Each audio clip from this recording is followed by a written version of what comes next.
अस्सलाम वालेकुम नाज़रीन, आप देख रहे हैं प्रोग्राम सिटी एट 10। मैं हूं आपके साथ आपकी मेज़बान रमशा कमल। मेरा आपका साथ होगा 10 बजे से लेकर 12 बजे तक और इसमें बहुत सारी जो है वो आज आपके लिए एंटरटेनमेंट भी होगी, इन्फॉर्मेशन भी होगी, बहुत सारी बातें भी होंगे, टॉप स्टोरीज़ को भी डिस्कस करेंगे। लेकिन सबसे पहले जो आज की स्टोरी है ज़रा वो शामिल कर लेते हैं और देखते हैं कि आज की कहानी में सबक क्या छुपा हुआ है और हम सब उससे क्या सीखेंगे। तो एक दफ़ा की बात है कि असलम और रज़ी दोनों बहुत जिगरी दोस्त थे और दोनों को घूमने का भी बहुत शौक़ था। उन्होंने तकरीबन आधी दुनिया घूम ली थी। एक दिन उन्होंने जंगल जाने का फ़ैसला किया और जंगल बहुत घना था, ख़तरनाक था, कुछ भी हो सकता था कहीं पर भी। दोनों ने आपस में वादा किया कि हम एक दूसरे का साथ कभी नहीं छोड़ेंगे, चाहे कुछ भी हो जाए और कैसा भी ख़तरा आ जाए, हम दोनों जंगल में एक साथ ही रहेंगे। अभी वो लोग ये बातें ही कर रहे थे कि एक बहुत तेज़ आवाज़ सुनाई दी। वो आवाज़ भालू की थी। उन्होंने देखा कि एक बहुत बड़ा भालू उनकी तरफ आ रहा है। बस फिर क्या था, दोनों खौफजदा हो गए और भागने लग गए। भागते भागते असलम एक दरख्त से टकरा गया, जबकि रज़ी तेज़ी से दरख्त के ऊपर चढ़ गया। असलम पीछे रह गया क्योंकि उसे दरख्त पर चढ़ना नहीं आता था। असलम ने रज़ी से पूछा, क्या तुम मेरी चढ़ने में मदद कर सकते हो? जिस पर उसके जिगरी दोस्त ने साफ इनकार कर दिया। भालू बहुत करीब आ चुका है और मैं तुम्हें लेने नीचे नहीं आ सकता। तुम्हारी बेहतरी इसी में है कि तुम किसी और तरफ जाकर छुप जाओ। रज़ी असलम की मदद नहीं कर सका, लेकिन असलम एक होशियार लड़का था। उसने अपने स्कूल में टीचर से सुना था कि भालू मुर्दा लोगों को नहीं खाता, इसलिए उसने अपने दिमाग से काम लिया और सांस रोक कर ज़मीन पर गिर गया ताकि भालू को ऐसा लगे कि वो मर चुका है। भालू असलम के करीब आया, उसके कान सूंघा, उसे मुर्दा समझकर आगे चला गया क्योंकि भालू मुर्दा लोगों को खाता नहीं है। भालू के चले जाने के बाद रज़ी दरख्त से नीचे उतरा और असलम से पूछा, भालू ने तुम्हारे कान में क्या कहा? असलम ने जवाब दिया, भालू मुझे ये कह रहा था कि झूठे दोस्तों से दूर रहा करो और उनका एतबार ना किया करो। तो वो बड़ा शर्मिंदा हुआ। इस कहानी से हमें सबक क्या मिला कि हमें झूठे दोस्त नहीं बनाने चाहिए और जब आइडेंटिफाई हो जाएं आपके कि दोस्त अच्छे नहीं हैं, सच्चे नहीं हैं, तो आपको छोड़ देना चाहिए, तर्क कर देना चाहिए। क्योंकि हम भी देखते ना कि अच्छा दोस्त होना और अच्छी सोहबत रखना जो है वो आपको बेहतरी की तरफ लेके जाता है और आपको चाहिए भी है कि आप उन लोगों से दोस्ती रखें जो ज़िंदगी में पॉजिटिव हों, आपकी मदद कर सकें और आप उनकी मदद कर सकें वक्त पड़ने पर। तो आज दोस्ती का आलमी दिन भी है और इंटरनेशनल फ्रेंडशिप डे भी मनाया जा रहा है। इस हवाले से भी हम बात करेंगे शो में कि दोस्ती कितनी इंपॉर्टेंट होती है ज़िंदगी के अंदर और किसी अच्छे दोस्त का होना ज़िंदगी में कितना मैटर करता है। इस हवाले से भी हम बात करेंगे। हमारे साथ हम टॉप स्टोरीज़ भी शामिल करेंगे, मेहमान मौजूद हैं, उनका तारुफ भी आपसे कराते हैं। फ़हीम सिद्दीकी साहब मेरे साथ शामिल गुफ्तगू होंगे आज के शो में। Welcome to the show. अस्सलाम वालेकुम फ़हीम भाई। और साथ साथ अशरफ खान साहब भी हमारे साथ शामिल गुफ्तगू होंगे। Welcome to the show. Ashraf भाई कैसे हैं आप? ठीक ठाक। तो दोस्त सबसे बेहतरीन आपका कौन है फ़हीम भाई ज़िंदगी में? किताब। वाह। अभी भी? अब तो किताबों से बड़ी लोगों की दूरी हो गई है। आपने मेरा घर नहीं देखा, कभी आए तो मैं आपको दिखाऊं अपनी लाइब्रेरी। आपने दावत दी है हमें? किताब पढ़ने के लिए आ जाएं, अब शायद आप आ जाएं, तो उसके साथ एक आदत चाय या कॉफ़ी मिल जाएगी। तो किताब पढ़ने के लिए आप आएँ। अगर आपने खाने पे आना है तो आप फिर बच्चों को, फैमिली को लेकर आएँ। Most welcome. फिर किताब से लेकिन किताब अगर आपके किसी बच्चे ने मेरी ख़राब की तो फिर आपसे मेरी दोस्ती बरकरार नहीं रहेगी। बुरहान साहब को तो इजाज़त होगी। बुरहान साहब जो रोज़ाना किताबों के मामले में मेरी तहस नहस कर देते हैं। हाँ, किताब के मामले में मेरी अपने भतीजों से भी नहीं बनती।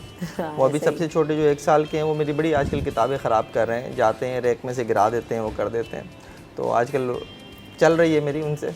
हाँ, लेकिन किताब बेसिकली मेरे लिए बहुत इंपॉर्टेंट है क्योंकि हम बचपन से ही बुक्स पढ़ने का शौक़ एक रहा, तो उसके नतीजे में जो है वो किताब से एक ऐसी दोस्ती बन गई है कि मज़ा आता है आज भी पढ़ने में। आपकी बात ठीक है कि आज इलेक्ट्रॉनिक मीडिया के दौर में और आज डिजिटल मीडिया के दौर में बहुत कुछ जो है आपको इंटरनेट पे, मोबाइल पे अवेलेबल होता है, लेकिन फिर भी किताब के चंद सफ़े पढ़कर जो मज़ा आता है ना, वो कई घंटे मोबाइल पर लगे रहने के बावजूद नहीं आता। किताब के चंद सफ़े पढ़ के जो नींद आती है ना दरसी कुतुब ना हो, वो मज़ा कहीं नहीं आता। आप कोर्स की किताब की बात कर रही हैं। सही है। अच्छा, क्या है कि वाकई अब तो डिजिटल बुक्स भी आ गई हैं ना, ऑडियो बुक्स अवेलेबल हैं आपके पास। वो मज़ा नहीं है ना, लेकिन तुक लगा के सफ़ा पलटने में है, वो थोड़ी है उसमें। अच्छा, मुझे भी कोई रीडिंग की चीज़ हो ना तो मैं बहुत मतलब होता है अपने मजबूरी के तहत अपने फ़ोन में, अब तो जाहिर सी बात है आप देख रहे होते तो हमें आदी हो गए, लेकिन जैसे अखबार पढ़ना हो या कोई ऐसी पढ़ने वाली कोई ऐसी डिटेल चीज़ हो तो मुझे भी होता है कि हैंड आउट जो है ना वो होना ज़रूरी है।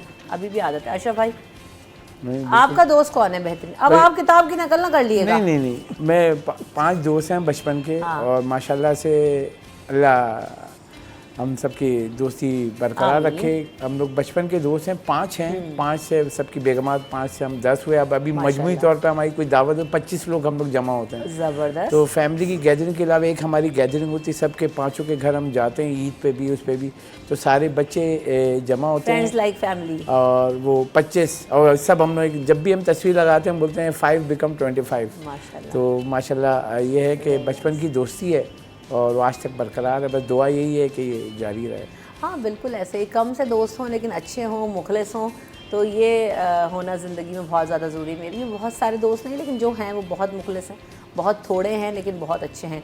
तो ज़िंदगी में अच्छे दोस्तों का साथ होना बहुत ज़्यादा ज़रूरी है, क्योंकि अभी हम थोड़े दिन पहले हमने डिस्कशन कर रहे थे ना कि आपके पास हम लिसनिंग कितनी ज़रूरी है। तो एक ऐसा दोस्त होना बहुत ज़्यादा ज़रूरी है जो आपकी बात को सुनता हो, समझता हो, आपको अंडरस्टैंड करता हो, आपके मुश्किल वक्त में आपको जो है वो समझ जाए, आपका साथ खड़ा हो। अब ज़रूरी नहीं है कि आप बहुत सारी चीज़ों में समझ रहे हो ना, फाइनेंशियल हेल्प की इंसान को ज़रूरत होती है, बल्कि ऐसा भी होता है कि बहुत सारी दफ़ा पे इमोशनल हेल्प की ज़रूरत होती है आपको सिर्फ लोगों की प्रेजेंस की ज़रूरत होती है। तो ऐसे में दोस्त बड़े ज़िंदगी के अंदर काम आते हैं। जो आपने तो कहानी अच्छे दोस्त सुनाई, बनाइए। ये जो आपने भालू वाली कहानी सुनाई, उसके एंड में मैं तसव्वुर कर रहा था कि इसके ऊपर ये शेर जो है वो सादिक आता है कि हुए तुम दोस्त जिसके, हाँ। दुश्मन उसका आसमां क्यों हो। यही हाल था इसमें भी। वाह वाह, क्या बात है। अच्छा जी, तो खबरें भी आज शामिल कर ही लेते हैं भाई। खबरों में तो सारी अच्छी खबरें शामिल कीजिएगा, दोस्ती वाली। अशरफ भाई अपना पिटारा पूरा लेकर आए साथ। नहीं, अच्छी खबरें आज, एक आधी है बस, चले। नहीं स्टेट बैंक की है आपकी। मैं ले आपका। नहीं अशरफ भाई को दे दो, अशरफ भाई को तो करना होता है। अशरफ भाई, बस अशरफ भाई स्टार्ट। भाई आप बता दें क्या हुआ, मॉनेटरी पॉलिसी आ गई अच्छी। आपके पास अशरफ भाई से आप ऑफ कैमरा भी बात करने लगे ना, थोड़ी देर के बाद बिजली के बिल पे आ जाते हैं, टैक्स पे आ जाते हैं। भाई आपको पता है मैशा, अरे भाई अशरफ भाई कुछ और बात कर रहे हैं, तो ये हैबिचुअल है इस तरह बातें करने के, तो आप सब इम्यून हो जाएं। मुल्क की मईशत के लिए अच्छी खबर है जी जनाब, और अशरफ भाई इस पर डिटेल से आगाह भी करेंगे कि OGDCL ने पाकिस्तान स्टॉक एक्सचेंज को तेल और गैस की नई दरियाफ्त से आगाह कर दिया। पिछले 6 दफ़ा मैं ये खबरें कर चुकी हूँ कि जो ज़खायर हैं वो मिले हैं, इसका आउटकम क्या आ रहा है और ये कब तक शामिल होंगे कौमी ज़खायर जो है वो, उसमें ये जो नए ज़ख़ीरे मिलते हैं उसके ऊपर कब तक काम होता है, क्या होता है, तो ये सब हम जानने की कोशिश करेंगे। इसके अलावा हम ये भी देखेंगे कि डेप्टी मेयर कराची ने लांडी मेडिकल कॉम्प्लेक्स में नई लेबॉर्ट्री का इफ्तिताह कर दिया है। बल्दिया उज़्मा कराची के मातहत सेहत के दीगर मराकज़ को जदीद बनाने का काम जारी है, और जो ज़रूरतमंद अफराद हैं इस लेबॉर्ट्री से फ्री टेस्ट करवा सकते हैं। इसके अलावा आलमी मार्केट में 2 हफ्तों में खाम तेल की कीमतों में कमी हुई है, और अमरीकी खाम तेल 2 हफ्तों में 3.71% तक जो है वो सस्ता हुआ है। 1 लीटर पेट्रोल जो है वो 5 रुपये 50 पैसे सस्ता करने की तजवीज़ भी दी गई है, और डीज़ल हाई स्पीड जो डीज़ल है वो 11 रुपये सस्ता करने की तजवीज़ दी गई है। अब देखते हैं कि इस पर अमल दरामद कब होता है। हुकूमत की तरफ से हालिया आयद करदा ज़ालिमाना और नाकाबिल विद होल्डिंग टैक्स के ख़िलाफ़ जो है वो ताजरों की हड़ताल का उन्होंने ऐलान किया है, और आज भी मार्केटें उन्होंने कहा है कि बंद रहेंगी। एहतजाज के तौर पर होलसेल मार्केट्स, तमाम जो दाल की फैक्ट्रियां हैं, परचून की दुकानें हैं, मार्केट्स हैं, वो 3 दिन तक बंद रहेंगी। अब्दुल रहीफ इब्राहिम साहब जो हैं उनका ये ऐसा कहना है, जो कि चेयरमैन हैं होलसेल ग्रॉसर्स एसोसिएशन के। इसके अलावा नई मॉनेटरी पॉलिसी का ऐलान कर दिया गया है, और शरह सूद में 1% कमी दी गई है। आपने खबर तो ऐसे बताई थी अशरफ भाई, पता नहीं कितनी कमी। अच्छा जी, कराची एयरपोर्ट पर जदीद टेक्नोलॉजी से less second line border control office कायम कर दिया गया है, और वज़ीर दाखिला मोहसिन नकवी साहब की हिदायत पर यह किया गया है, और कराची एयरपोर्ट पर second line border control office कायम किया है। इससे कबल मुल्तान और लाहौर एयरपोर्ट पर यह कंट्रोल ऑफिस कायम किया गया था। जदीद आलात से गैर कानूनी इमिग्रेशन रोकने की सलाहियत बेहतर होगी। इसकी वजह से जदीद सिस्टम की बदौलत जाली दस्तावेज़ात और वीज़ों की जांच पड़ताल भी की जा सकेगी, और पासपोर्ट्स और वीज़े जो हैं उनकी खसूसियात को जांचने में भी इससे मुआवनत होगी। इसके अलावा वज़ीर आला सिंध सैयद मुराद अली शाह की ज़ेर सदारत ज़राअत की बेहतरी के हवाले से भी इजलास हुआ है, और ज़राअत की तरक्की के लिए महकमा ज़राअत को मज़ीद बेहतर बनाया जाए, वज़ीर आला सिंध साहब ने हिदायत की है। इसके अलावा सैलाब और शदीद बारिशों के बायस हमारी जो ज़मीनी पैदावारी सलाहियत है वो मुतासर होती है। तो इस साल मौसमियाती तब्दीलियों के पेश नज़र जो है वो सीज़न में दर्जा हरारत बहुत ज़्यादा था, तो फसलों की पैदावार बढ़ भी सकती है, कौन सी फसलें मुतासर होंगी, इस हवाले से तहकीक की जाए और उसके बाद जो है वो इसके ऊपर काम किया जाए। वज़ीर आला सिंध ने हिदायत जारी की हैं। इसके अलावा हम ये देख रहे हैं कि शहर भर में जो सूरत हाल है मौसम की, वो कल हमने देखा कि कई जगहों पर बारिश हुई, रात गए भी इलाके ऐसे थे जहाँ पर बहुत तेज़ मूसलाधार बारिश हुई, और कई इलाके ऐसे थे जहाँ पर बूंद भी नहीं टपकी। तो भाई कराची का जो वेदर है बड़ा अनप्रेडिक्टेबल सा हो गया है, और इलाकों के हिसाब से जो है वो वेदर कंडीशन अब चेंज हो रही हैं। ऐसा क्यों हो रहा है? आयमा खान हमारे साथ मौजूद हैं, उनसे जान लेते हैं। अस्सलाम वालेकुम आयमा, कैसी हैं, कहाँ पर मौजूद हैं और इस वक्त शहर का मौसम बताइए पहले तो कैसा है? वालेकुम अस्सलाम रमशा। इस वक्त मैं किडनी हिल में मौजूद हूँ और कराची के मौसम के हवाले से अगर बात की जाए तो शहर में इस वक्त मतला जो है वो अब्र आलूद है और आसमान पर जो है वो समंदरी बादल छाए हुए हैं, सुरमई बादलों के डेरे, और ऐसा लग रहा है कि ये बादल अब बरसे कि तब बरसे। बस फ़ौरन से जो है वो कराची वाले जो है वो बारिश का इंतज़ार कर रहे हैं। लेकिन कल भी हमने देखा रात को जो है वो मुख्तलिफ इलाकों में बारिश हुई। कुछ इलाके ऐसे थे जो कि जिनमें जो है वो एक बूंद भी नहीं गिरी और वहाँ जो है मुकम्मल तौर पर खुश्की थी, वहाँ पे बादल नहीं बरसे। इसकी वजूहात जो बताई जाती है महकमा मौसमियात की जानिब से वो ये बताई जाती है कि बिलखसूस जो मानसून का ये सीज़न होता है इसके दौरान जो है वो चाहे कराची हो या इस्लामाबाद हो तो मानसून के जो बादल होते हैं वो इसी तरीके से बरसते हैं। कुछ इलाकों में जो है वो बारिश होती है और कुछ इलाकों में जो है वो बारिश का सिलसिला देखने में नहीं भी आता है। अच्छा, पहले होता क्या था कराची में? पैटर्न ये था कि बारिश होती थी शहर भर में, ये होता था कि कम हो गई, ज़्यादा हो गई, कहीं बहुत ज़्यादा तेज़ हो गई। लेकिन अब तो ऐसा हो रहा होता है कि एक टुकड़ा बिल्कुल ही सूखा पड़ा है और एक टुकड़े में इतनी बारिश हो जाती है किसी इलाके में कि हम कह रहे थे अच्छा वहाँ पे इतनी तेज़ बारिश हो गई। बिल्कुल रमशा, ऐसा ही है। कल भी हमने देखा कुछ इलाके ऐसे थे वहाँ पे एक बूंद भी जो है वो नहीं गिरी, जबकि कराची इतना बड़ा है कि फ़ोन करके हमें लोगों से ये पूछना पड़ता है यार बारिश तुम्हारे इलाके में हो रही है या नहीं हो रही है।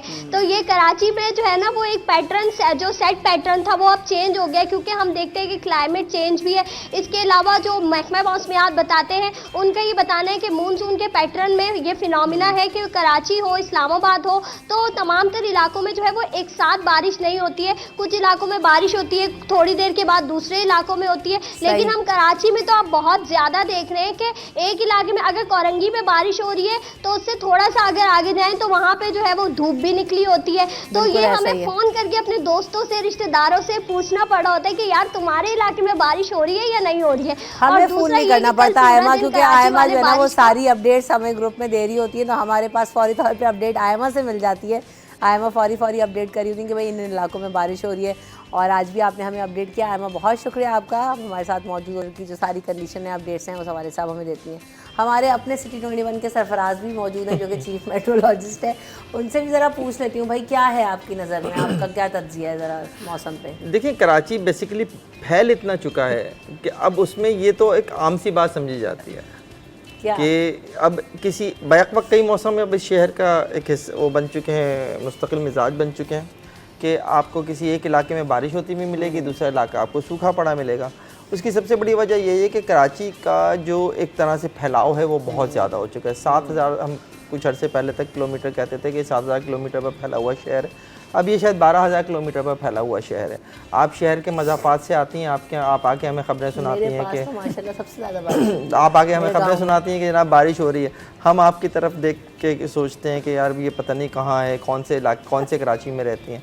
लेकिन ये है, कराची में 5 तो टेम्परेचर लिए जाते हैं कराची से। ऐसा ही है। गुलिस्तान जौहर का टेम्परेचर अलग होगा, बिन कासिम का टेम्परेचर अलग होगा, शार फैसल का टेम्परेचर अलग होगा, एयरपोर्ट का टेम्परेचर अलग होगा, किमाड़ी का टेम्परेचर अलग होगा।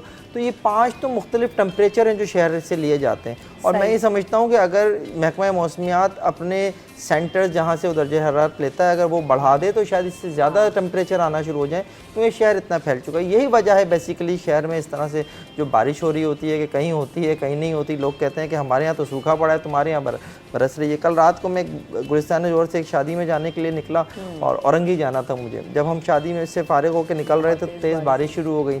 अब वो बारिश हमें जो है वो नाज़माबाद तक मिली है, उसके बाद फिर सब कुछ खाली था। थोड़ी बहुत गुलशन में नज़र आई, जौहर फिर खाली था।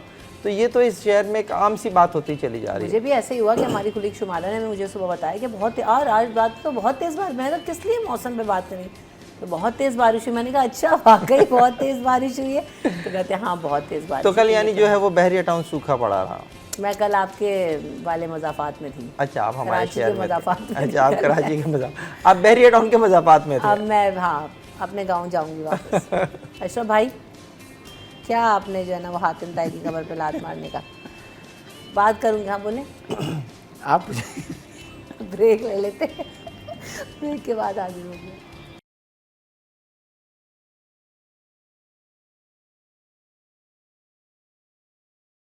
Welcome back in city at 10। तो जब अब बात करेंगे अशरफ खान साहब और बात करेंगे मॉनेटरी पॉलिसी के हवाले से, 1% शरह सूद में कमी की है, क्या इम्पैक्ट आएगा इसका? क्या कहें, मतलब इससे पहले अगर हम देखें तो 4 साल बाद शरह सूद 1.5% कम किया था, 22% बुलंद सतह थी और मेरे ख्याल से ये पूरे रीजन में हमारी सबसे ज़्यादा है। सबसे ज़्यादा है। और वही कंसर्न्स है इंडस्ट्री, जैसे फेडरेशन और कराची चैम्बर और तमाम जो इकोनॉमिस्ट थे, उन्होंने कहा कि जब महंगाई की शरह आपकी 12% पे आ गई 38% से, तो कम से कम जो है 2 से 3% एक साथ जो है दें ताकि रिलीफ मिले मईशत को। लेकिन फिर वही, क्योंकि बेसिकली हम लोग IMF प्रोग्राम में, नए प्रोग्राम में जा रहे हैं, तो आपके ऊपर जो है सख्त मॉनेटरी पॉलिसी का स्टैंड भी है। अभी भी अगर 1% कम हुआ तो आप देखें 19.5% है। बैंक मार्कअप मिलाएं तो आपका तकरीबन 23%, यानी कि आप कोई कर्जा लेते हैं बैंक से और उस पर 1 लाख रुपए पे आपको साल का जो है 23,000 रुपये देना होगा। तो अब ये अभी भी कॉस्ट बहुत ज़्यादा है और कारोबार के लिए आपके रकम की कमी का सामना है। बिजली की कीमत बढ़ गई है, गैस की कीमत बढ़ गई है, ख़ाम माल की कीमत बढ़ गई है। अब यहाँ कराची चैम्बर ने इसको मुस्तरद किया, कहा है कि भाई इसको ज़्यादा होना चाहिए था। फेडरेशन हाउस ने भी ये कहा है, लेकिन 1%। लेकिन इसके साथ साथ एक और अच्छी खबर है कि फिच जो है रेटिंग एजेंसी, उसने रुपए की जो पाकिस्तानी रुपए की जो है रेटिंग वो बेहतर कर दी है।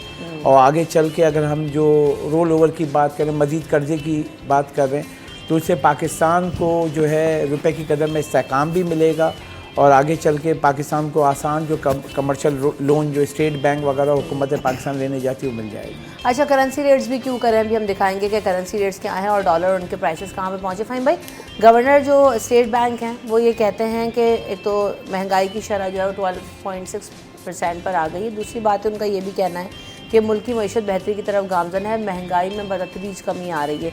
ये आवाज़ें मैं सिर्फ गवर्नर साहब की आवाज़ से नहीं सुन रही, स्टेट बैंक की, गवर्नर स्टेट बैंक के खाली स्टेटमेंट नहीं, और भी लोगों से मैंने ये बातें सुनी हैं। अभी हमारे इकोनॉमिस्ट भी ये कहना शुरू हो गए। तो क्या वाकई इस तरह का चेंज हमें नज़र आ रहा है? इदारे शुमारियात है एक पाकिस्तान में, वो हर कुछ अरसे के बाद जो है अपनी एक रिपोर्ट जारी करता है। उसमें वो बताता है कि कितनी अशिया जो है वो महंगी हुई हैं और कितनी अशिया सस्ती हो गई हैं। उसकी रिपोर्ट देख लीजिए, आपको पता चल जाएगा कि महंगाई की शरह में कमी आई है या उसमें मज़ीद इजाफा हो रहा है। हम तो खरीदार हैं, बगैर रिपोर्ट खरीदे ही उससे डसे हुए हैं जी, पता चल जाता है आवाम को। तो सिचुएशन जिस तरह से कहा जाता है बयानात की हद तक, वो तो ठीक है। आप किसका एतमाद बहाल करने की कोशिश कर रहे हैं मुझे नहीं पता, लेकिन आम आदमी का एतमाद कम से कम बहाल नहीं हो रहा है इन बयानात से। आम आदमी जब कुछ भी लेने के लिए, बल्कि परसों की बात बता दूं कि जब वाइफ जो है वो ग्रोसरी ख़रीद के जब घर में दाखिल हुई तो उनका मूड जो है वो अजीब हुआ था। मैंने कहा क्या हो गया, इतनी महंगी कर दी हैं चीज़ें। मैंने कहा क्या करें, वो भी तो बेचने के लिए बैठे हैं, वो अपनी मर्ज़ी से तो हर चीज़ नहीं बेच रहे होते, उन्हें पीछे से वो मिल रहे, आप तो बस उन्हीं की ज़ुबान बोलें, आप लोग क्या कर रहे होते हैं। यार मैंने कहा ये तो अच्छा सवाल है, हम लोग क्या कर रहे होते हैं। तो ये सिचुएशन है आम आदमी की। सही बात है। अच्छा, दूसरी बात जो अभी हमारी शरह सूद के ऊपर हो रही थी, लेकिन शरह सूद के हवाले से अगर आप ये देखें कि इसका किसी हद तक फ़ायदा जो है वो उन लोगों को ज़रूर हो रहा है जो बैंक के में पैसा रख कर जो है उस पर सूद लेते हैं, ठीक है ना। तो इससे बैंकिंग सेक्टर को ज़रूर जो है वो फ़ायदा हुआ है। और अब तो खैर 19.5 पे आ गई है, वरना मेरे ख्याल 22 तक तो था शायद कुछ अर्से पहले तक कि 22% तक जो है अगर आपको 1 लाख के ऊपर मिल रहा होता था, जो भी आप रकम रखवाते थे उसके ऊपर मिल रहा होता था, तो लोगों को उससे फ़ायदा हुआ और उससे बैंकिंग सेक्टर जो है वो किसी हद तक हमारा जो है वो मुस्तहकम हुआ है। बात वही है कि फिर जब किसके पास से आप निकलने की बात कर रहे हैं, दूसरी तरफ आपका निज़ाम सारा उस पर बेस कर रहा है। ये बड़ी अजीब सी बहस हो जाएगी इस हवाले से कि हमारे यहाँ तो जो इस्लामिक बैंकिंग है, अब हमारे यहाँ जो इस्लामिक बैंकिंग है वहाँ पर तो कम से कम किसी और तरह से लोगों को ये पैसा दिया जाता है। यही शरह सूद जो आपकी है, यही शरह सूद जो है वो आपको मिलती, तो उसी हिसाब से जो गवर्नमेंट तय करती है, लेकिन कहने को जो है वो बैंकिंग जो है इस्लामिक होती है। तो ये सब चीज़ें चल रही हैं। मईशत के हवाले से अच्छी ख़बरें आना चाहिए। अब तो आप IMF प्रोग्राम में तकरीबन जा ही चुके हैं, अब तो सिर्फ साइन होना रह गए हैं। आपको 2 ममालिक की जो है वो एक तरह से ज़मानत देनी है। वो 2 ममालिक अगर आपके लिए राज़ी हो जाते हैं या 3 ममालिक राज़ी हो जाते हैं, 3 आपको हो सकते हैं आराम से, सऊदीया, UAE और चीन। तो अगर ज़मानत मिल गई तो आप जल्द जो है वो IMF प्रोग्राम हासिल कर लेंगे। उसके नतीजे में जो है वो हो सकता है मईशत को कोई सहारा मिल जाए। लेकिन आवाम उसके मैं बाद तो मजीद उसका पिसने के लिए इम्पैक्ट भी तैयार कहती है। हूँ कि जी अच्छी खबर कहाँ होती है, वो हमेशा से अगर हम उसको समझें वाकई हकीकी मायने में, तो कर्ज़ लेके आप कभी किसी से खुश होते हैं क्या? हम बड़ा खुश हो रहे हैं जी, कर्जा आ गया, मुल्क में पैसा आ गया। डॉलर के रेट्स वगैरह ज़रा दिखा रहे हैं आपके करेंसी रेट्स क्या हैं इस वक्त? दिखाइए आज के करेंसी रेट्स क्या हैं, उसके बाद हम इस पर भी बात करेंगे कि जो OGDCL ने पाकिस्तान स्टॉक एक्सचेंज को जो है तेल और गैस के नए खैर और उसकी दरियाफ्त के बारे में आगाह किया है, उस पर भी हम बात करेंगे। लेकिन करेंसी रेट्स आ गए हैं, वो देख लेते हैं। इस वक्त कैनेडियन डॉलर जो है वो 205.75 पे सेल हो रहा है। यूरो की प्राइस बढ़ चुकी है 303.85। इसके अलावा अगर सऊदी रियाल की नज़र डालें तो इस वक्त में नज़र आ रहा है 74.53 और जो डॉलर है वो 280.05 पे जो है वो सेल हो रहा है इस वक्त। तो अशरफ खान साहब, ये जो ज़खायर दरियाफ्त हुए इससे पहले भी 3 दफ़ा तो मैंने खुद कर ली हैं ये खबरें, लेकिन कुछ खबरें भी- ना, ज़खायर तो दरियाफ्त नहीं ना। हाँ, आपने कहा मैंने शुक्र खुद ये कर कौन लिए करे? हैं, मैंने कहा शायद ज़खायर दरियाफ्त कर लिए हैं आपने। अभी बैठे बैठे खबरें अच्छी आ रही हैं और सिंध इसका के बाद impact क्या होता है देखें भाई? ये सिस्टम कब में आएंगे ये, कब सिस्टम में शामिल होते नहीं हैं? देखें ये अभी जो दरियाफ्त हुई है तो इसके बाद वहाँ पे जो नई दरियाफ्त है तो वहाँ आपके पूरा प्लांट लगता है जो गैस को सिस्टम में डालने पुराने वालों से कितना शामिल हो गया ये बताएं। चलें, तो बहुत अच्छी खबर पुराने है। वाले मैं जो कह लास्ट टाइम बहुत अच्छे जो 50 MMCFD जो है गैस पिछले जो सिंध से जो है वो सिस्टम में शामिल हुई, जो पुरानी सही। कम से कम 2 से 2.5 साल लगता है। ठीक ये है। KPK में हुआ है कोहाट में और ये स्वी नॉर्दर्न को जाएगा 20 MMCFD गैस जो है ये आएगी और जो मुल्क में जो गैस की कमी है उसको मज़ीद कम करने के लिए जो उसमें फ़ायदा होगा, यानी कि जो हम इंपोर्ट कर रहे हैं तो इंपोर्ट बिल कम होगा। ये भी गवर्नर स्टेट बैंक ने कल कहा था कि जो आपकी यूजेज है वो अगर बढ़ रही है तो आप लोकल इन्हिसार करेंगे, जैसे लोकल गैस पे, तो उसमें फ़ायदा ये हो रहा है कि लोकल सिंध में भी और KPK में भी। अब हमारा फोकस है कि बलूचिस्तान कहा जा रहा है कि वहाँ से अगर नई दरियाफ्त कोई मिलती है सुई जैसी तो पाकिस्तान को बहुत फ़ायदा होगा। अभी तलाश जारी होती है, जी, तलाश मुस्तकिल जारी प्रोसेस होता है जो चलता रहता है। जी वो अभी इस दफ़ा उन्होंने जो नई गैस डिस्कवरी और ऑयल डिस्कवरी के लिए लाइसेंस भी जारी किए हैं और यही हो रहा है कि कहा यह जा रहा है कि अगले 3 महीने में मजीद जो है डिस्कवरी आएंगी। अच्छा, अभी हम ये भी देख रहे हैं कि आलमी मार्केट में तेल की कीमतें भी कम हुई हैं, तो वाकई इसका इम्पैक्ट पाकिस्तान में आ रहा है और 5 रुपये समथिंग कह रहे हैं कि पैसे जी तजवीज़ तो दी है एक अच्छी, जैसे कल खबर दी तो उसमें दोनों चीज़ें हैं। एक तो अच्छी ये है कि पेट्रोल जो है पर लीटर 5.5 रुपये, डीजल हाई स्पीड डीजल 11 रुपये, तो आपका जो ट्रांसपोर्ट की वो जो कॉस्ट है वो कम हो जाएगी। लेकिन इसके साथ दूसरा जो टैक्स माहिरीन ने कहा है कि बजट में पेट्रोलियम लेवी 60 रुपये से बढ़ा के 70 रुपये की 10 रुपये का इजाफा है जो अभी तक इतलाक नहीं हुआ है। तो उन्होंने कहा अगर ये गवर्नमेंट उसका इम्पैक्ट डालती है ये 1 अगस्त से तो ये जो फ़ायदा है ये उधर कन्वर्ट हो जाएगा, यानी कि लेवी बढ़ जाएगी। तो अब ये है देखना ये हुकूमत क्या फ़ैसला करती है। अभी तक लेवी नहीं लगी, 1 महीना हो गया बजट आएगा। अच्छा, अब ये भी है फ़हीम भाई, बड़े दिनों से खबरें ये भी चल रही हैं कि हुकूमत ये चाह रही कि अपने पास से जो रेगुलेटरी अथॉरिटी है उसको इख्तियार दे दे प्राइस कंट्रोल करने का पेट्रोल में। तो आपसे इस बारे में बात नहीं हुई, आपकी क्या राय है इस बारे में? इससे इम्पैक्ट क्या आएगा और क्या होगा इसका इम्पैक्ट? देखिए, रेगुलेटरी अथॉरिटीज़ तो इस मुल्क में बनती रहती हैं, ठीक है। हमारे यहाँ एक नहीं है, कई हैं, नेपरा, पैमरा और पता नहीं किस किस का नाम लो, बहुत है, ओगरा, जितने ये राह हैं सब जो हैं वो वाला रानी भाई, हाँ। और तो ये सारे जो है वो तो है। नहीं, लोग कहीं ये समझेंगे यार पता नहीं क्या कर रहा है बैठ के ये। तो बेसिकली जितनी भी अथॉरिटीज़ हैं ये बनती तो हैं, लेकिन आप मुझे ये तो बताएं कि इनके बनने का फ़ायदा क्या है आवाम को। आप एक नया इदारा कायम कर देते हैं, वो नया इदारे के लिए आप जो है वो पूरी ब्यूरोक्रेसी भी उसमें लगा देते हैं, सब उसमें बिठा देते हैं अफसरान। उनका काम क्या है? मुझे सिर्फ इस वक्त इस सवाल का कोई जवाब दे दे कि नेपरा नाम का इदारा कैपेसिटी चार्जेस के मामले के ऊपर, IPPs के मामले के ऊपर क्या आंखें बंद करके सोया हुआ था? कि उसे नहीं पता था कि IPPs जो हैं वो कर रहे बिजली की पैदावार जो उनसे रिक्वायर्ड है और उसके बावजूद उनको पेमेंट्स की जा रही हैं और उसके बावजूद नेपरा ने आंखें बंद की हुई थी। दूसरी जनब डिस्कोज जो हैं वो कहते थे कि जनाब बिजली की लागत में इजाफा हो गया है, तो वो जो है वो बिजली की कीमत में इजाफा कर देते थे। इलेक्ट्रिक को जो है मजीद इलेक्ट्रिक ने मजीद अभी 5 रुपये 45 पैसे इजाफे की दरख्वास्त दे रखी है नेपरा को फी यूनिट, तो वो अभी और जो है वो आपके यहाँ हो जाना है, मुझे पता है कि वो हो जाना है और हो जाएगा। तो ये रेगुलेटरी अथॉरिटीज़ कायम करना सिर्फ और सिर्फ जो है मैं समझता हूँ वक्त का ज़िया है। हाँ। बजाय इसके कि आप आवाम को रिलीफ देने के आप इस तरह के इदारे कायम कर रहे होते हैं। वज़ीर आज़म साहब को जो है वो मैं समझता हूँ अब तो उन्हें अच्छे खासे उनके अदवार हो चुके हैं, दौर उन्होंने बतौर वज़ीर आला गुजार ली है, वज़ीर आज़म के तौर पे भी काम करते हुए काफ़ी अरसा हो गया। अब कम अज़ कम उन्हें आवाम को रिलीफ देने की जानिब बनना चाहिए। सही। अब ये अथॉरिटीज़ बनाना, अथॉरिटीज़ के ऊपर मामलात को छोड़ देना ख़त्म करें यार, आवाम मर रहे हैं बुरी तरह से, पिस गए वो महंगाई के हाथों, अब उन्हें रिलीफ देने की बात करें। बिल्कुल ऐसा ही है। हम आवाम की बात करते हैं, आवाम परेशान है, दूसरी तरफ बिजनेस कम्युनिटी भी परेशान है। ताजिर बरादरी मुस्तकिल एहतजाज कर रही है, अभी विद होल्डिंग टैक्सेस के खिलाफ ताजिरों ने हड़ताल का ऐलान किया है।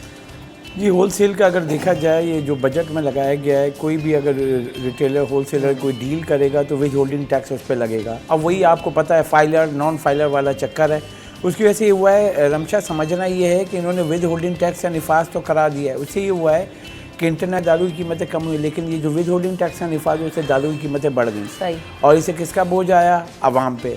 हर चीज़ का बोझ आप कोई टैक्सेशन आवाम पे आ रहा है, लेकिन उनकी जो आमदनी है, मेरा यहाँ पे ये कहना है कि जो आमदनी है उसके ऊपर लगाएं, यानी होलसेलर है, रिटेलर है, वो कमा रहा है, उसके ऊपर टैक्स लगाना चाहिए, ना कि आवाम पे मुंतकिल किया जाए। अब वो एहतजाज तो करने जा रहे हैं। अब इसमें ये कंसर्न है, मैंने भी फ़ोन करके उनसे बात की, मैंने कहा आप कितनी आमदनी पर टैक्स दे रहे हैं?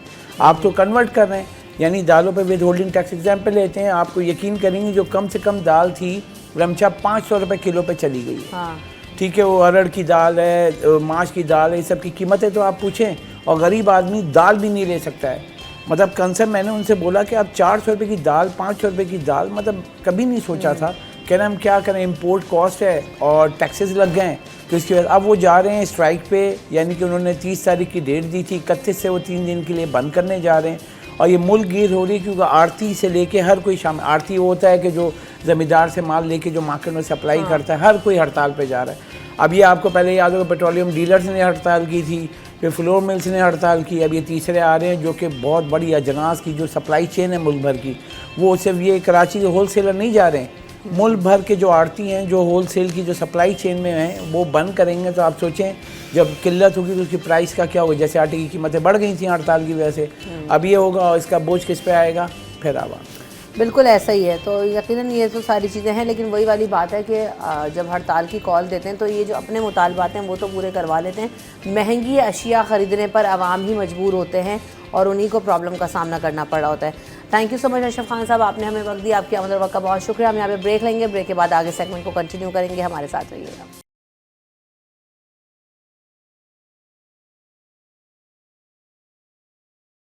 Welcome back in city at 10। बात हम करेंगे, डिप्टी मेयर कराची ने लाडी मेडिकल कॉम्प्लेक्स में नई लेबॉर्ट्री का इफ्तिताह किया है, और हम देख रहे हैं कि सेहत की सहूलियात में इस वक्त हमें सिंध हुकूमत तरजीही बुनियादों पर काम करती हुई नज़र आ रही है। फ़हीम साहब, ये लेबॉर्ट्री का इफ्तिताह हुआ, मुफ्त टेस्ट भी होंगे, सब चीज़ें होंगी, लेकिन दूसरी तरफ मुझे खबर वो भी याद आ गई कि जिन्ना अस्पताल में जो है वो टेस्ट नहीं हो रहे हैं। वहाँ पर आपको पता है कि इतनी बड़ी तादाद में लोग आते हैं और वहाँ पर आपको ये सहूलत नहीं मिल रही है। तो देखिए, कराची जो है ना, वो कराची कोई अब 3.5 करोड़ आबादी का शहर है।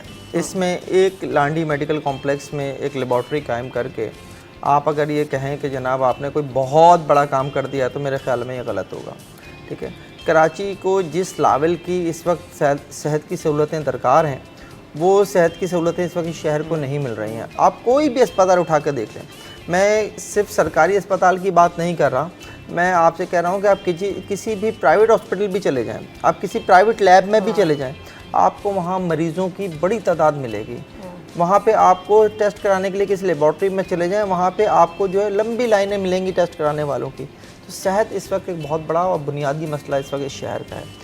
एक लाडी मेडिकल कॉम्प्लेक्स में लेबॉर्ट्री कायम करना अच्छी बात ज़रूर हो सकती है कि आपने कोई स्टेप लिया, लेकिन कुछ अर्से पहले जो है इससे हट के जो है एक और बात कही गई थी कि शहर में जो है वो मुख्तलिफ मराकज़ में जो पुरानी लैब्स हैं उनको जो है हम ठीक करने जा रहे हैं। इस नौयत के काम होने चाहिए जिसके ज़रिए जो है आवाम को सेहत की बुनियादी सहूलतें मिलना शुरू हों। आप वार्ड्स को बेहतर करें, आप नए बेड्स के हॉस्पिटल्स बनाएं, आप जो है वो इस शहर में जो इस वक्त ऑलरेडी जो है कई ऐसे शहरी मराकज़ मौजूद हैं जो बल्दिया उज़्मा के तहत काम करते हैं, कई हॉस्पिटल्स हैं जो बल्दिया उज़्मा के तहत काम करते हैं, उनकी हालत बेहतर बनाने पे काम करें। आप सिंध गवर्नमेंट अस्पताल में जो वाक़या हो गया था आतिश ज़दगी का, उसकी वजह तलाश करके ऐसे वाक़यात को रोकने के ऊपर काम करें। वो लोग जो उस वाक़े में जो है वो शहीद हो गए थे, उनके लवाहिकीन को आज तक मुआवजे नहीं मिले, उस जानिब भी आप जाएँ। मैं ये नहीं कह रहा कि काम जो है वो गलत है, काम ठीक है, लेकिन ये इतना सा काम जो है ना, वो इस शहर के लिए मैं ऊँट के मुँह में ज़ीरा के मुतरादिफ समझता हूँ। मैं समझता हूँ कि मज़ीद काम होने चाहिए, ज़्यादा से ज़्यादा काम होने चाहिए। मुर्तज़ा वहाब जो हैं वो इस शहर की एक पहचान है, उनको जो है सोचना चाहिए और वो कर भी सकते हैं कि वो इस शहर के हर आदमी, हर शहरी के घर पर कैसे उसे ये सहूलत दे सकते हैं। लांडी मेडिकल कॉम्प्लेक्स में जहां आपने लेबॉर्ट्री कायम की है, मेरी तजवीज़ होगी कि यहां से कम लांडी के इलाके में वो लोग जो अपने घरों पर टेस्ट की सहूलत चाहते हैं, उनके घरों तक जो है यहाँ से अमला जाए, उनके टेस्ट करके आए और बेहतरीन टेस्ट हो, जो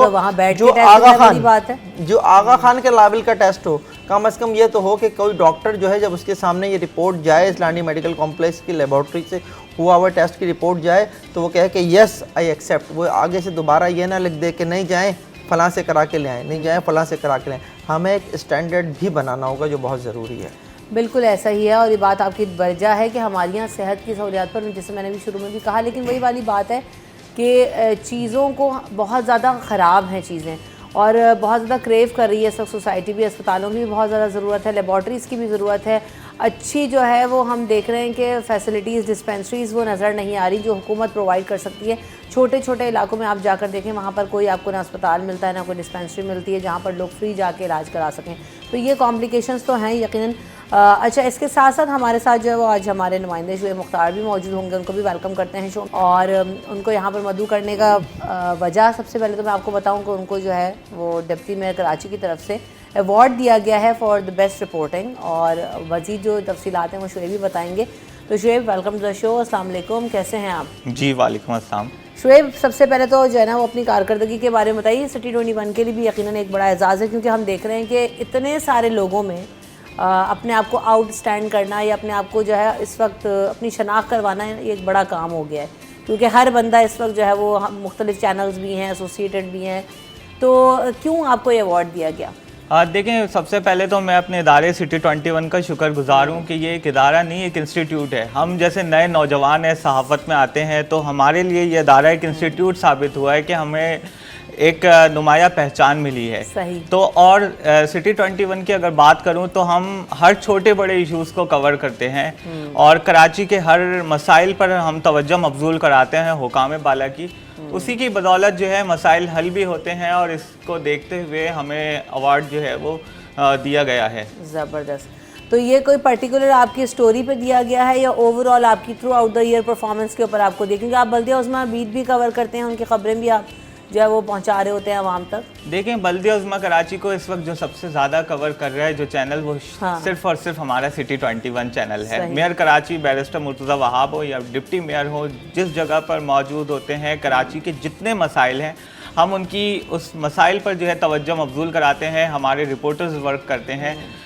तो इन तमाम चीज़ों को देखते हुए उनकी जानिब से हमें ये अवार्ड दिया गया है। हमारे ये अवार्ड मेरा नहीं है, ये अवार्ड सिर्फ हमारे चैनल सिटी 21 का है, ये अवार्ड आपका है, ये अवार्ड हमारी टीम का है। और इसमें मैं क्रेडिट देना चाहूँगा जिन लोगों का इसमें बड़ा किरदार है। हमें लीड करते हैं लाहौर से हमीद नकीबी साहब, उनका इस अवार्ड को जो आज यहाँ पर मौजूद है उनका एक बड़ा किरदार है, क्योंकि हम लोग को मुसलसल गाइडलाइन वही दे रहे होते हैं कि आप इस तरह वर्क करें, आप ये इशू को कवर करें। और उसके बाद अगर मैं क्रेडिट दूंगा तो ब्यूरो चीफ साहब बराबर में हमारे मौजूद हैं, फ़हीम सिद्दीकी भाई, इनको क्रेडिट जाता है। इसका क्रेडिट जाता है बिलाल हसन भाई, इसका क्रेडिट जाता है हमारे असाइनमेंट हेड ज़िशान नज़ीर भाई जो असाइनमेंट को डील करते हैं। तो इन तमाम तर लोगों को जाता है। हम कराची के मसाइल को उजागर करते हैं और आइंदा भी कराची के छोटे बड़े मसाइल को हल करवाने के लिए जो है हुकाम बाला की तवज्जो मबजूल करवाते रहेंगे। अच्छा, ओवरऑल फ़हीम भाई यकीनन ये सभी का क्रेडिट है, आप सब लोग इतनी मेहनत करते हैं, पूरा टीम वर्क है। शुएब के पीछे हमें लग रहा होता है कि एक रिपोर्टर जो फील्ड में जाता है वो काम करते हैं, यकीनन उसकी तो बहुत एफर्ट होती है सब चीज़ें, लेकिन एक पूरा टीम वर्क, आप मुझे भी यहाँ पर बैठते हुए देखते हैं तो मेरे पीछे भी एक पूरा टीम वर्क होता है जो हम आप तक ये सब चीज़ें इस तरह से प्रोजेक्ट करते हैं और आप तक पहुँचाते हैं।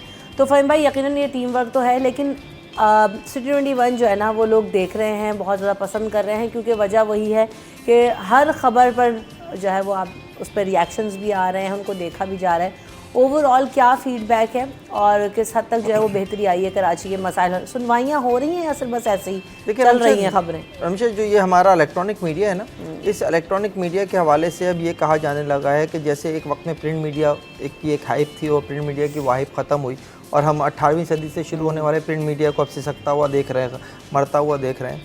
कुछ ऐसी ही सूरत हाल जो है वो इलेक्ट्रॉनिक मीडिया की भी है। इलेक्ट्रॉनिक मीडिया की भी जो एक हाइप थी वो हाइप जो है वो काफ़ी नीचे आई है। लेकिन अब जो चीज़ ज़िंदा रह जाएगी वो दो हैं। वो एक तो रीजनल टीवी है और एक जो है जो हमारा जो है लोकल टीवी है। ये लोकल टीवी बेसिकली चूँकि मेरे और आपके घर की बात करता है, चूँकि मेरी और आपकी गली की बात करता है, मेरे और आपके मसाइल की बात करता है, तो ये देखा जाता है। ये देखा जाने के साथ साथ जो है इसमें चूँकि अगर मसाइल हल हो जाएं तो उस पर लोगों का एतमाद भी बढ़ जाता है। तो सिटी 21 हो गया या सिटी हमारा जो सिटी न्यूज़ नेटवर्क है, चाहे वो 42 हो, 41 हो, रूही हो, यहाँ जो है अब लोग इसके साथ जुड़ते चले जा रहे हैं। जब आप इस वक्त नेशनल मीडिया की बात करें तो नेशनल मीडिया पे आपको हर वक्त जो है वो ज़्यादातर वक्त आपको सियासी बातें होती हुई नज़र आएंगी, इसकी प्रेस कॉन्फ्रेंस लाइव, उसकी प्रेस कॉन्फ्रेंस लाइव, लेकिन सिटी चैनल्स जो होते हैं उनके ऊपर आम आदमी की बात हो रही होती है। हमने जब इलेक्ट्रॉनिक मीडिया ज्वाइन किया था तो हमें याद है कि हमारी जब ट्रेनिंग हो रही थी तो हमें कहा गया था कि यार आम आदमी की बात करनी है, लेकिन वो आम आदमी की बात इस वक्त नेशनल टीवी पे नहीं हो रही, आम आदमी की बात इस वक्त सिटी चैनल्स पे हो रही है। तो चूँकि सिटी चैनल्स पे बात हो रही है तो सिटी 21 कराची में अपनी जगह बहुत अच्छी तरह से बना चुका है। आप कोई सरकारी इदारा उठा के देख लीजिए, आप लोगों के घरों में जाकर देख लीजिए, आपको सिटी 21 देखा जाता हुआ नज़र आएगा। उसकी बड़ी वजह क्या है? जो कराची का शहरी है ना, उसे कराची की खबर चाहिए।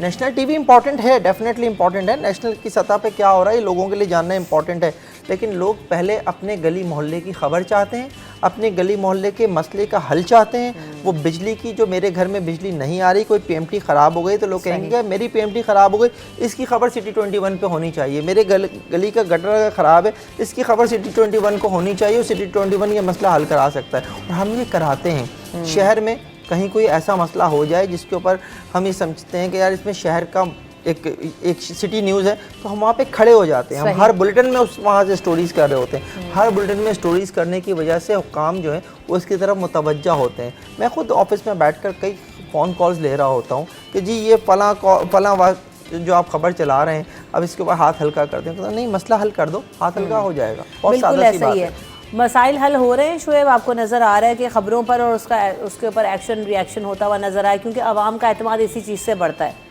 जी बिल्कुल, जब हम जाते हैं अवामी इश्यूज़ पर बात करते हैं और उनके दरमियान मौजूद होते हैं, उनसे बात करते हैं और उनकी बातें हुकाम बाला तक पहुंचाते हैं, तो मसाइल यकीनी तौर पर हल होते हैं, नोटिस होता है और फिर लोगों की जानिब से खुशी का इजहार किया जाता है। यकीनी तौर पर सिटी 21 एक नई उम्मीद की किरण बन चुका है कराची वालों के लिए, जिनकी कोई नहीं सुनता, उनकी सिटी 21 सुनता है। सिटी अगर उनकी किसी की आवाज़ नहीं सुनी जा रही हो, कोई मसाइल हो, तो अगर हमारे किसी भी नुमाइंदे को या हमें मालूम होता है तो हम जाते हैं वहाँ पर, अपनी सर्विसेज देते हैं और वहाँ पर उनको कवर करते हैं और उनकी बात जो है वो इक़्तिदार के आला ऐवानों तक पहुँचाते हैं और इसके बाद यकीनी तौर पर मसाइल हल होते हैं और लोग भी खुशी का इजहार करते हैं। बिल्कुल ऐसा ही है, मकसद यही था। जब सिटी 21 लॉन्च हो रहा था तो सब यही सवाल कर रहे थे, मीडिया इंडस्ट्री में बहुत सारा ये क्या हो सके, भाई होगा क्या, शहर कराची से कितना कुछ कर लेंगे, ये चल पाएगा नहीं चल पाएगा, इसकी स्टैंडिंग क्या होगी। लेकिन हम ये देख रहे हैं कि वाकई लोगों की आवाज़ बन चुका है, हमें फीडबैक आ रहा होता है और अच्छा मिल रहा होता है, और हम तो हमेशा यही कोशिश करते हैं कि पॉजिटिव इमेज और जो मसाइल हैं उनको हल कराने की कोशिश की जाए। तो थैंक यू शुएब, आपने वक्त दिया और very best of luck to you for the future. इसी तरह से काम करते रहिए और आगे बढ़िए। हम यहाँ पे ब्रेक लेंगे, ब्रेक के बाद हाजिर होंगे।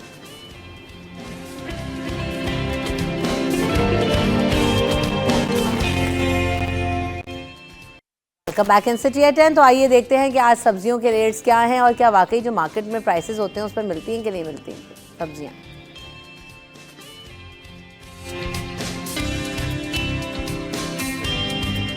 होती है टमाटर और आलू की कीमतें यकीनन बिल्कुल डिफरेंट हैं। इस वक्त लहसुन जो है वो 345 रुपीज़ यहाँ पर आप दिखा रहे हैं, जो कि गवर्नमेंट के रेट्स हैं, सरकारी नर्स जिनको हम कहते हैं, ये उसके मुताबिक हैं।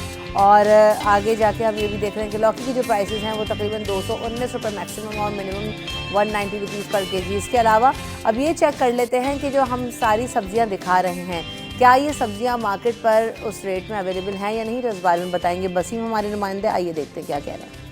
और फलों की रेट की बात की जाए तो मुख्तलिफ इलाकों में मुख्तलिफ रेट्स पर सब्जियां और फल फरोख्त किए जा रहे हैं, लेकिन सरकारी कीमतों पर अमल नहीं किया जा रहा है। आज अगर हम बात करें सब्जियों की, तो सब्जियों में फूल गोभी जो है वो महंगी हुई है तकरीबन 4 से 5 दिन में, और फूल गोभी 160 रुपये से बढ़कर 280 रुपये किलो पर पहुँच गई है। इसी तरीके से करेला भी जो है वो 160 रुपये से बढ़कर 280 रुपये किलो पर पहुँच गया है। अगर हम बात करें फलों की, तो फलों का बादशाह आम जो है, बिलखुसूस बात करें चौसा आम की, तो चौसा आम जो है वो 20 रुपये इजाफे से अब 300 रुपये किलो पर पहुँच गया है। सेब की बात करें तो सेब भी जो है वो तकरीबन 320 रुपये किलो पर ही मुस्तहकम है। नाशपाती जो है वो अपनी आमद के साथ ही जो है वो शहरी की क़ुव्वत ख़रीद से बाहर है। नाशपाती इस वक्त शहर के मुख्तलिफ इलाकों में 360 रुपये किलो तक पर फ़रोख्त की जा रही है। अलबत्ता खुबानी की कीमतों में इजाफा हुआ है। खुबानी जो है तकरीबन 280 रुपये से किलो से बढ़कर 360 रुपये किलो पर पहुँच गई है। लेकिन हम ये देखते हैं कि तमाम तर बोझ जो है वो आम सारिफ पर आता है और आम सारिफ जो है सरकारी कीमतों के मुकाबले में मनमानी कीमतों पर सब्जियां और फ्रूट खरीदने पर मजबूर होता है। बिल्कुल ऐसा ही है और हमें देखते हैं कि मार्केट प्राइसेस बिल्कुल टोटली डिफरेंट हैं। अच्छा, ज़राअत के हवाले से भी जो है इजलास हुआ है फ़हीम भाई, और मुराद अली शाह साहब कहते हैं कि ज़राअत को बेहतर बनाया जाए। हमारी फसलों के ऊपर जो है ना बहुत अच्छी क्रॉप्स और यील्ड होती थी और सैलाब के बाद तो सूरत हाल बेहतर हुई थी फसलों में, ज़मीन में।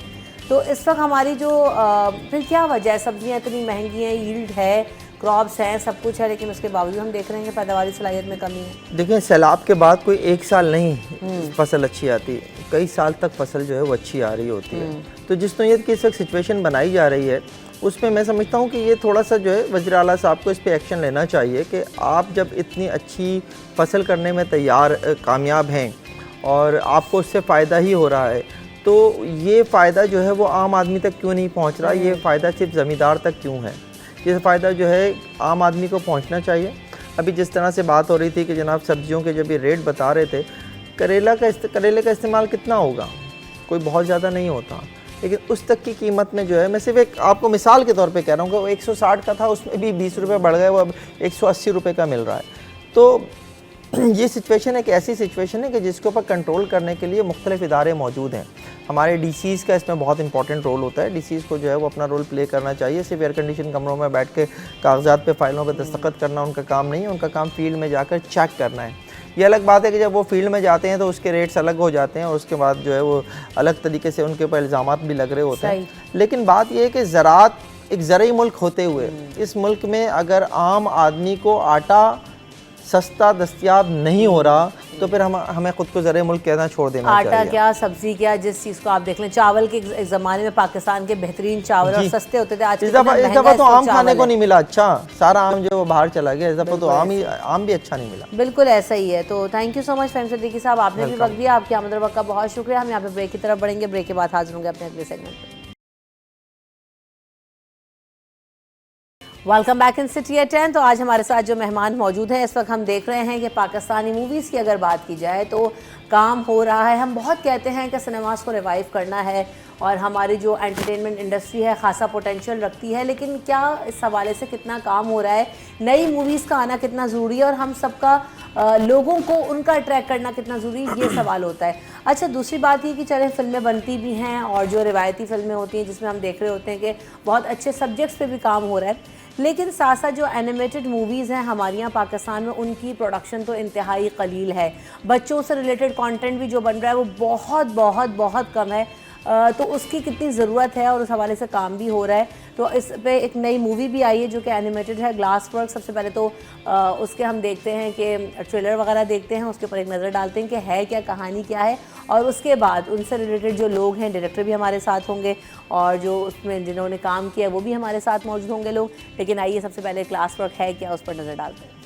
वेरी इंटरेस्टिंग, क्योंकि मैंने भी इससे पहले इतनी डिटेल में तो इस पे काम नहीं देखा था और मैंने देखा भी नहीं था। ट्रेलर वगैरह कुछ देखे थे, बहुत छोटे छोटे टीजर्स भी, और ये भी देखा कि सिनेमा में लग गई है, लेकिन वाकई इतना डिटेल वर्क है। और ये मूवी है किस बारे में हम ये भी बात करेंगे। इसके डायरेक्टर जो है उस्मान रियाज, वो भी हमारे साथ मौजूद हैं। Welcome to the show Usman. और साथ साथ आपने आवाज़ सुनी, वॉइस ओवर में आपको मोरो की आवाज़ दिखाई दी और जो लोग उनके फैंस हैं वो तो फ़ौरन फट से पहचान गए कि मोरो की वॉइस इसमें नज़र आ रही। तो मोरो भी आज हमारे साथ शामिल गुफ्तगू होंगे। Welcome to the show.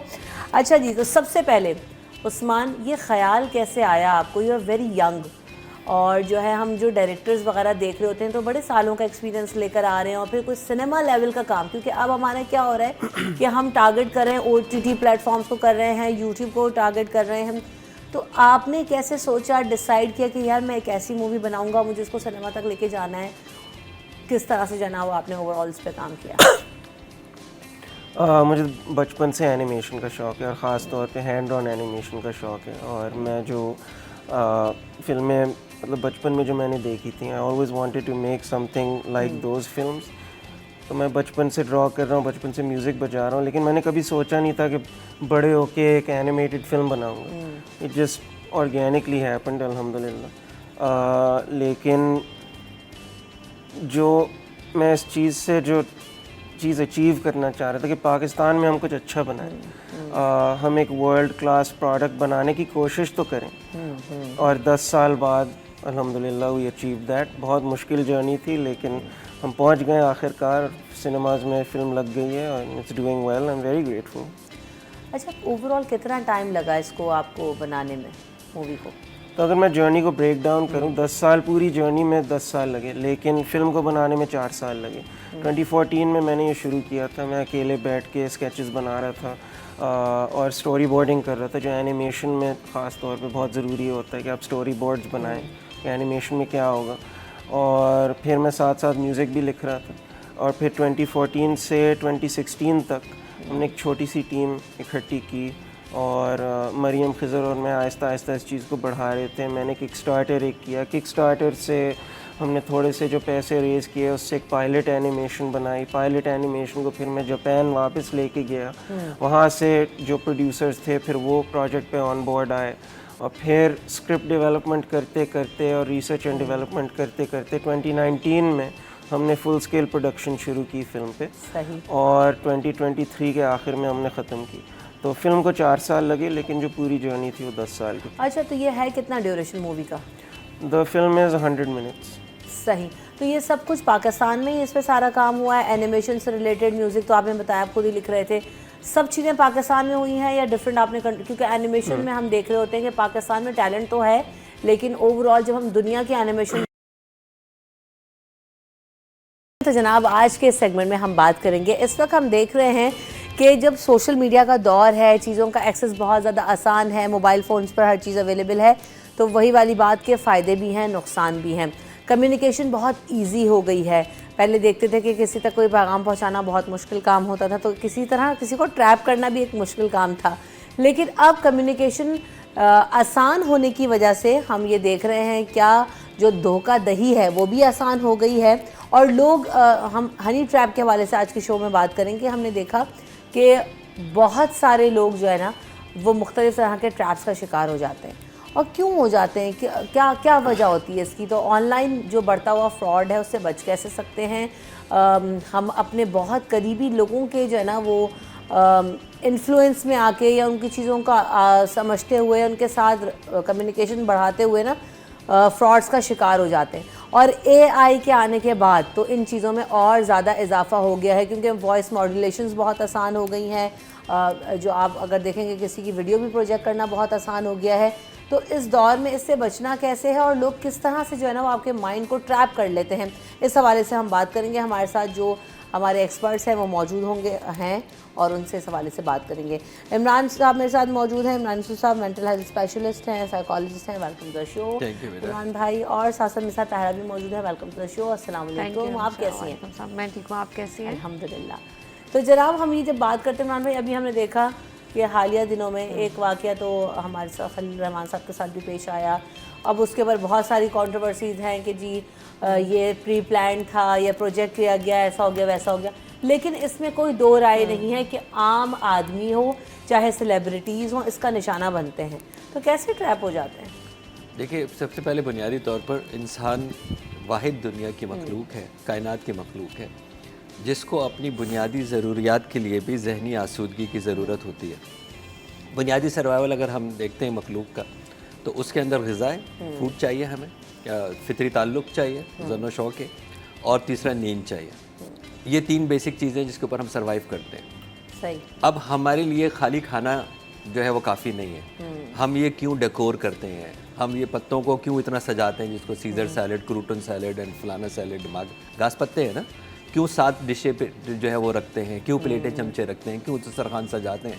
इसका मतलब ये है कि हमें सिर्फ पेट नहीं भरना है जानवर की तरह, हमें यहाँ पे भी आसूदगी चाहिए, हमें यहाँ पे भी सेटिस्फेक्शन चाहिए। इसी तरह हमारे फितरी ताल्लुक है, इसी तरह हमारी नींद है। 6x6 का बिस्तर होता है, लेकिन बेडरूम के लिए क्या क्या नहीं किया जाता, पर्दों के कलर से लेके और दुनिया भर की तकियों से लेके किया जाता है ना। तो इसका मतलब है कि हमें इमोशंस की सेटिस्फेक्शन चाहिए, एक बुनियादी फ़लसफ़ा बड़ा ज़बरदस्त है, वो ये है कि जोश में होश काम नहीं करता। जब हम इमोशनली चार्ज हो जाएंगे तो हमारी जो लॉजिकल माइंड है वो उस काम नहीं करेगा।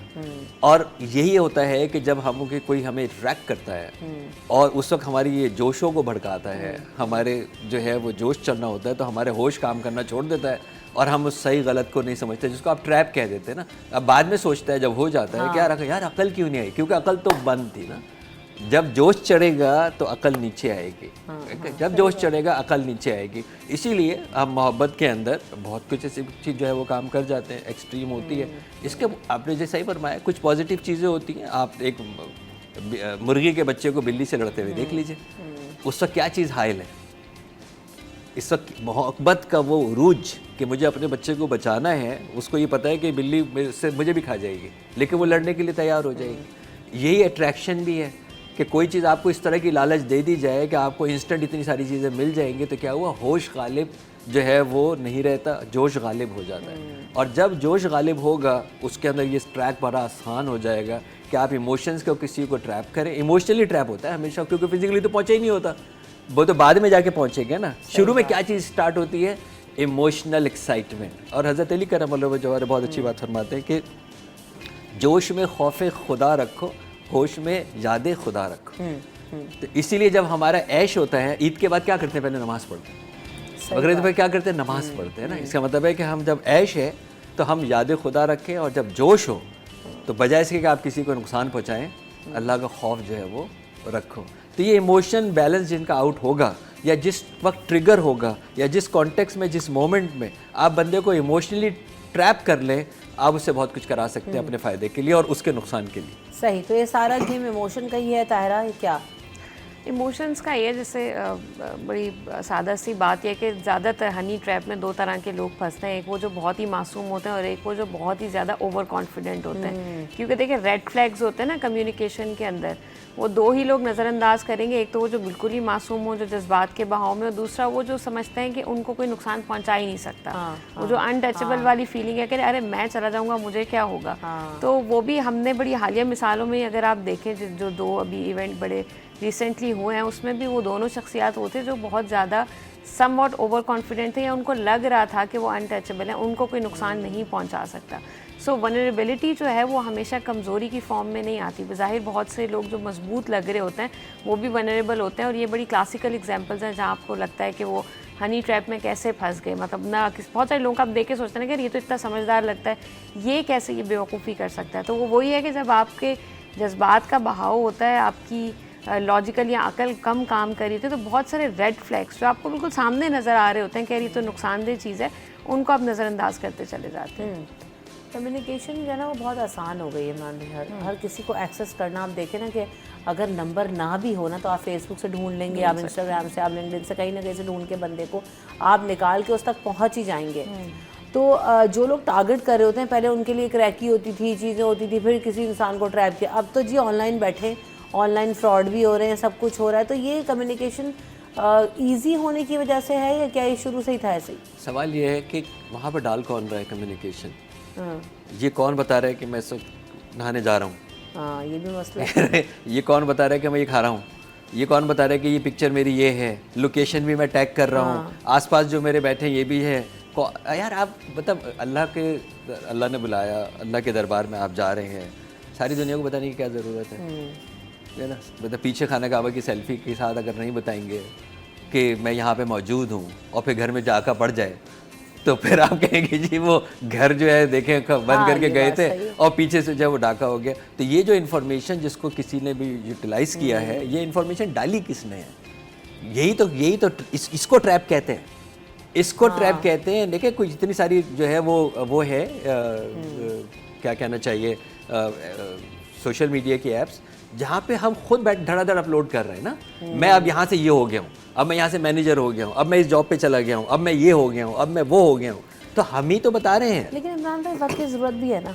अच्छा, आई डोंट नो व्हाई। हम पता है क्या है, हो क्या रहा है इमरान भाई, जो लोग जिनकी सोशल मीडिया प्रेजेंस इतनी एक्टिव नहीं है, मैं सबके लिए नहीं कहूँगी, लेकिन हमारी यहाँ मेजॉरिटी में ये चीज़ है कि आपने सोशल मीडिया पर अपने आप को एक्टिव रखना है। तो जी आप कुछ हैं, और कोई काम कर रहे हैं ज़िंदगी में, चाहे बिल वो गेट्स किसी का भी- सोशल मीडिया अकाउंट बता दें मुझे, देखिए मैं यहाँ पर बता एक दें चीज़ ना ऐड मुझे, बिल करूँगी गेट्स का मुझे कि- बता दें, मैं अगर उसको कोई भेजना चाहूँ मुझे बता दें, बिल गेट्स का सोशल मीडिया अकाउंट बता दें मुझे। लेकिन हम सब मैं एक चीज़ ऐड करूँगी कि कोई भी चीज़ जो है वो अपनी नेचर के अंदर बुरी नहीं होती।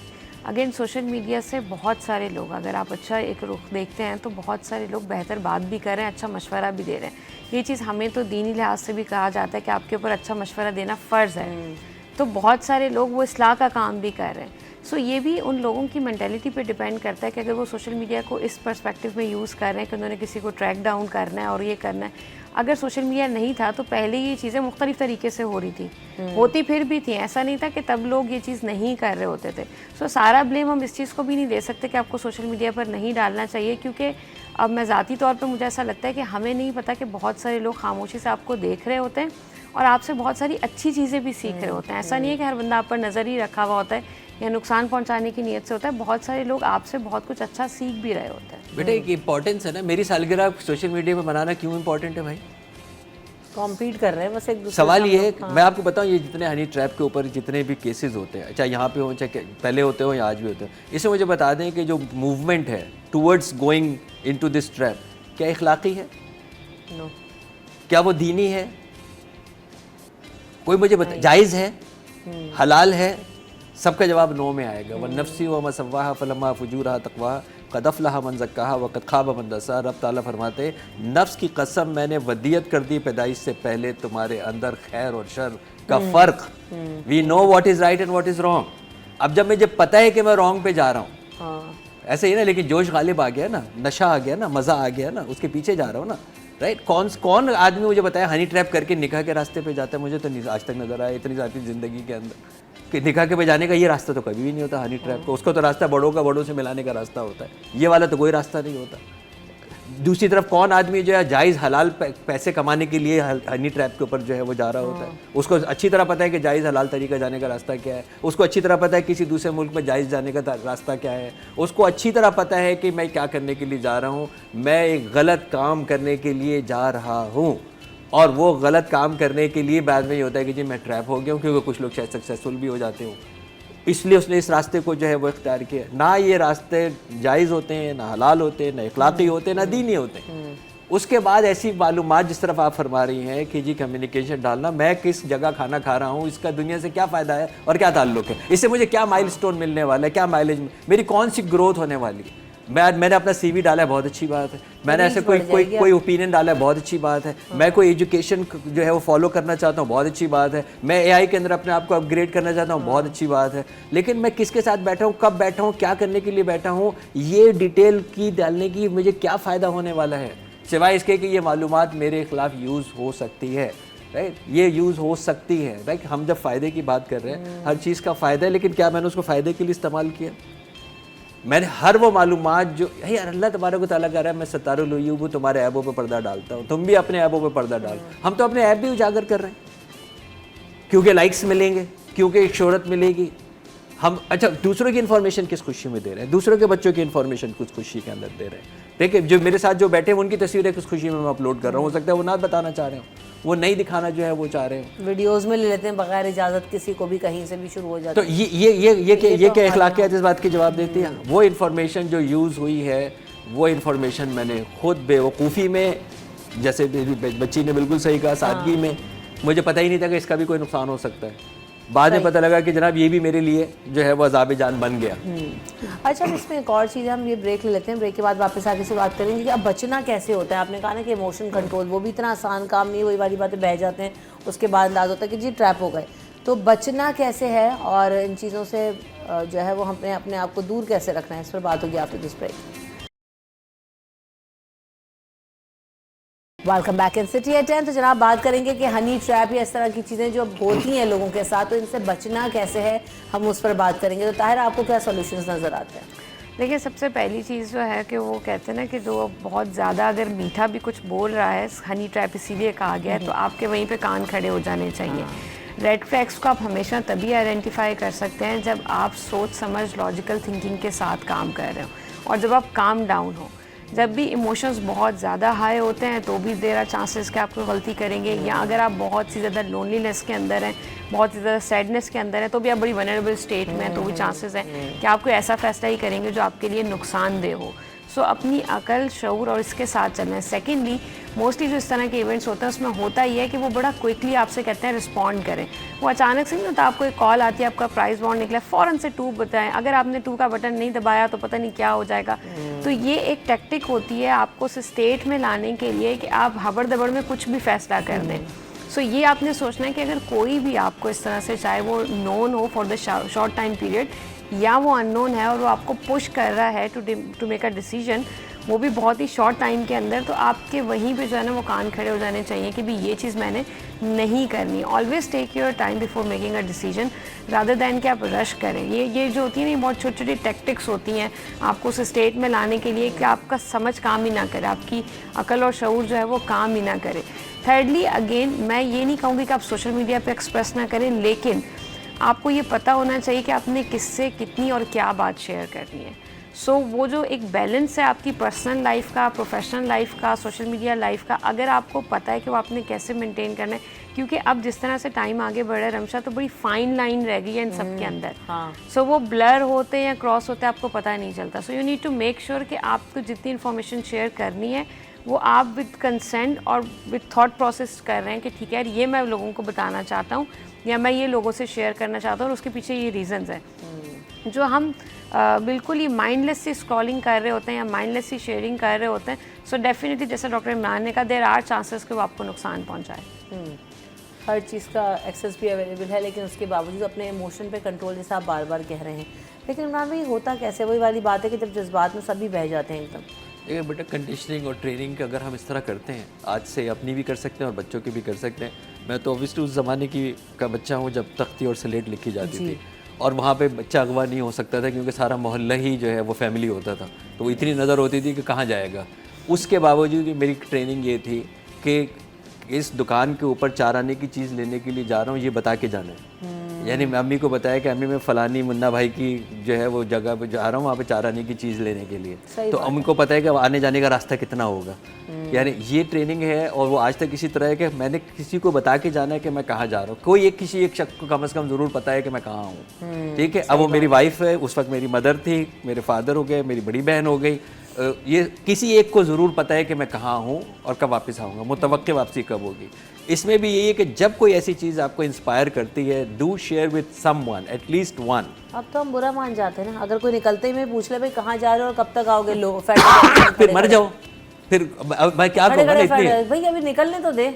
अगर देखे ना, मैं ये क्या कह रहा हूँ कि उन्होंने नहीं पूछना है, मैंने बताना है। ये रिवर्स है। ये यानी मैं अम्मी को बता के जा रहा हूँ कि अम्मी मैं मुन्ना भाई के यहाँ चीज़ लेने के लिए जा रहा हूँ, और मैं दूध लेने के लिए जा रहा हूँ, मैं फ़लानी जगह जा रहा हूँ। मैं अपनी मतलब मैं अभी obviously I do travel a lot, लेकिन उसके अंदर मेरी वाइफ को और मेरे एक और जो है वो मेरे जो है वो दोस्त को एग्जैक्टली पता होता है कि मैं किस फ़्लाइट में बैठ रहा हूँ, कौन सी फ़्लाइट पर उतरा हूँ, किस होटल के अंदर ठहरूँगा, वहाँ से कहाँ जाऊँगा, क्योंकि मेरे 10 दिन में 9 ट्रिप्स होते हैं।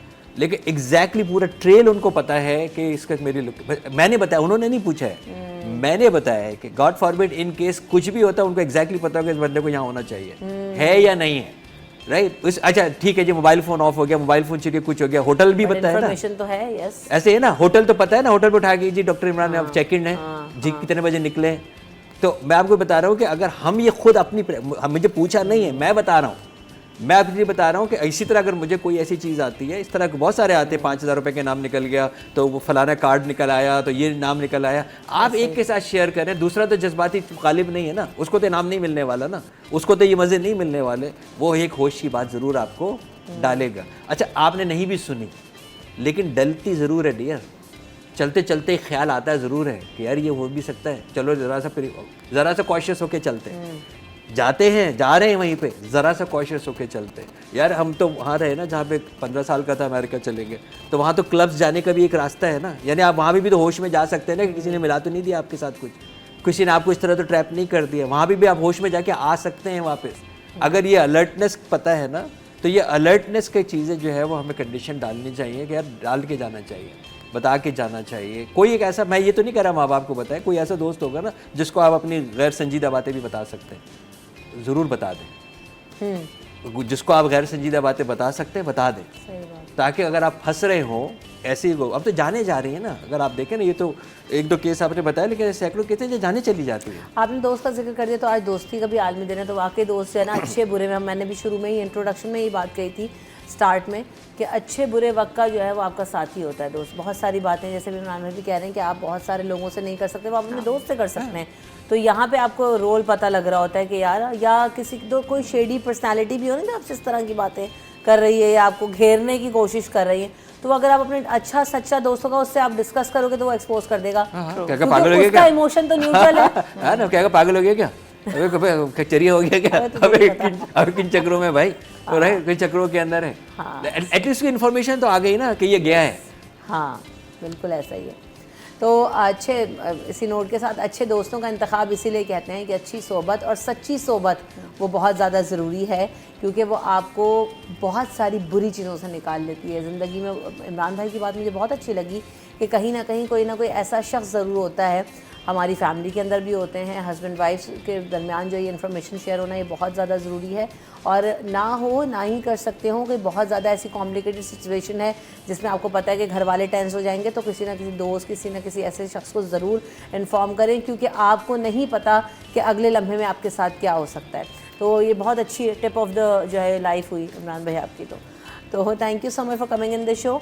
और ताहिर आपका भी बहुत शुक्रिया, आपने भी वक्त दिया। हम यहाँ पर आपसे इजाज़त चाहेंगे। अपना ख्याल रखिएगा, हम सबको अपनी दुआ में ज़रूर याद रखिएगा। अल्लाह के बाद।